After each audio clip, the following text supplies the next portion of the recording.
Hello, right. So Rise Carr College is a small pupil referral unit in Darlington. We're funded for 40 students, but we're at the moment about 53. So we are always oversubscribed. The students don't always come to us as a permanent exclusion. We do get children that come to us on temporary placements of a 12-week turnaround. Children that come in out of area that we sort of want to assess before we put back into a school sometimes, to make sure they get the right place. What we have found is that, predominantly most of our students, oddly enough, are the disadvantaged white boys. So the background that they come from is quite tough for a lot of them. And what we have found is by the time they get to us and walk through our doors, both the parent and the child's experience of the educational system has completely broken down. The trust is gone. The experience is completely negative.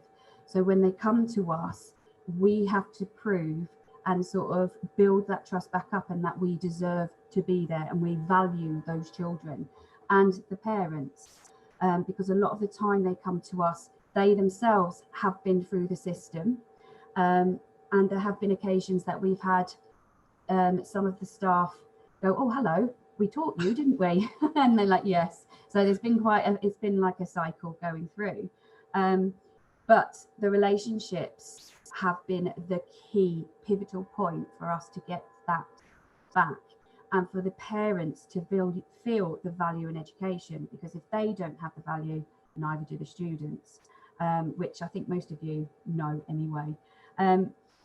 What we have found, we introduced free flow just before lockdown hit, so we didn't get the opportunity to have the meetings with the parents and go through it in a normal, smooth fashion.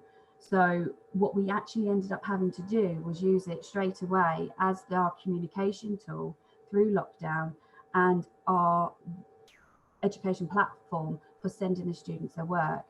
And what we found is, oddly enough, the students absolutely loved it.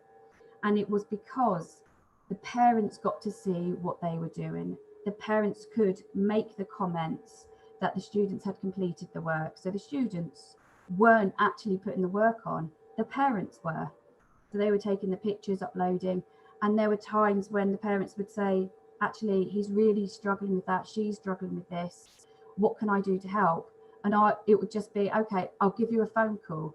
And the students really enjoyed the fact that we then had read that, phoned them up, spoken to the parents, and they were all involved. The parents would often be sat with the child and they would do it together. So they felt the time together was really, really valuable. We've had parents who have then grown in the confidence and were taking pictures of the cakes that they were making at home to upload to us. So that when the students were coming to school, we were then saying, "Oh, I saw your cake last night. That was absolutely fantastic." And the sense of self-esteem that was coming out of the children was fantastic, because all of a sudden they wanted to start sharing more with you. And it was going through a lot of the children. They were wanting to come in. They were looking at the work now and saying, "I'd like to post that, please. Can we please put that on?" And these are children that were refusing to work. And now all of a sudden their work was very, very important to them.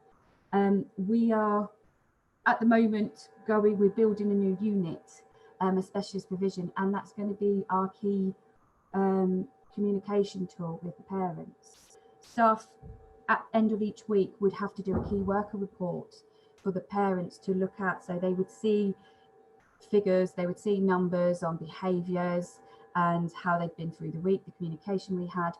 That went completely, because if there was anything we needed to talk to parents about, we spoke to them during the week. But it was more about making sure that they received the positives, and the free flow gave all of that. Now the students also, the majority of our students are either on a child in need plan, child protection, or are bordering that sort of level, or have youth offending involvement. So what we have done is we've also included the support workers within that. So it's not just the parents, they also have found the value in that, because it gave them an avenue to go in. So it became a multi-agency approach, so everybody could talk about it, and they felt like everybody understood or valued that child's work and effort. And it was interesting because we had one particular child, well, it's worked really well for our students with who are on the ASD pathway. We had one young lady who just point blank refused to do any work. But if you put it on free flow for her, she would complete that work, because then she could show absolutely everybody what she had done. It was a sense of achievement. And we had agreed that all teachers could see her work and all teachers could comment. And she thrived on that. She really enjoyed the fact that she could put her work on there for other people to see, and then they could communicate with her, because she found it hard to talk to them. So they would approach her to be able to initiate the conversation, so she could then talk to them about her learning. Another young man, he's now returned back to a mainstream school.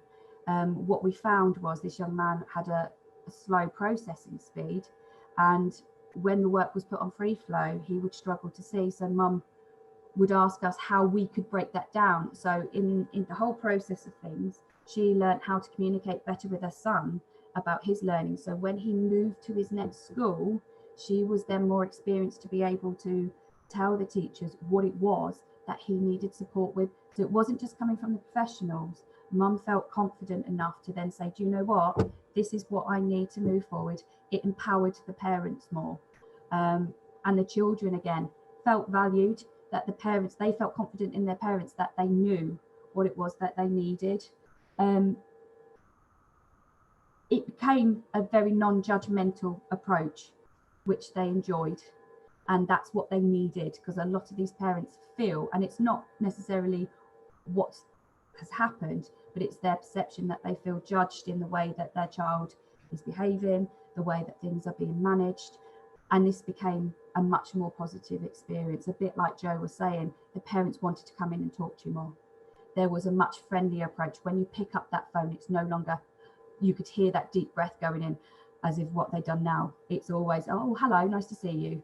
Because they never knew whether it was going to be a positive or negative. They were much happier to accept the other side of things when things weren't going right, because they knew there would be a balance and there would always be a positive as well. Me personally, from my own experience, and I know slightly goes off the pitter a bit with the Rise Carr approach, but my own children, it made me reflect on how I spoke to my own children, and the interactions over the last year.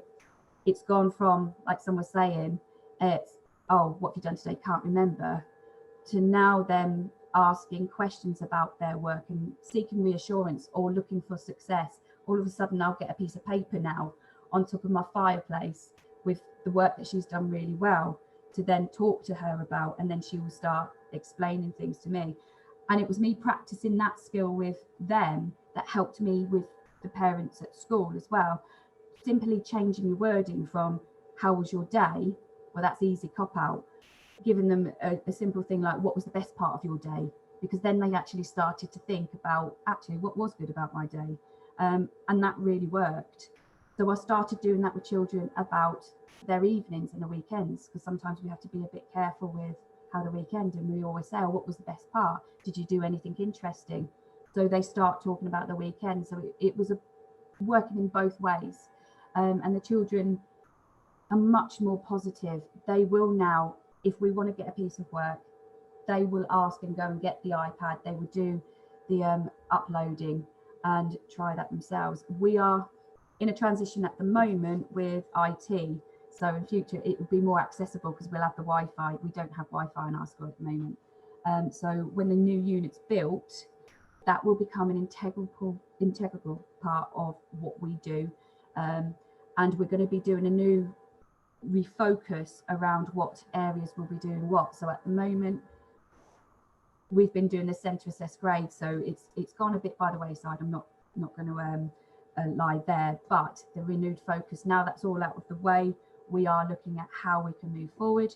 Each subject will have to contribute, but we're going to do it on a weekly basis, where maths and science, we do it one week, science and PSHE the next week. So it will be on a cycle on the school calendar that everybody will be expected to do that.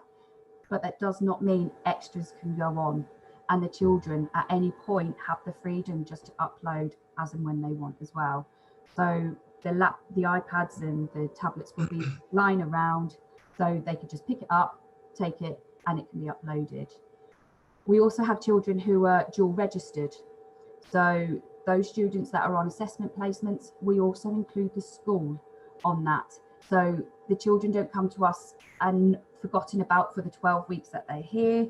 The schools still have that key role and the key way in and an interest, and the children still feel they're part of that school still.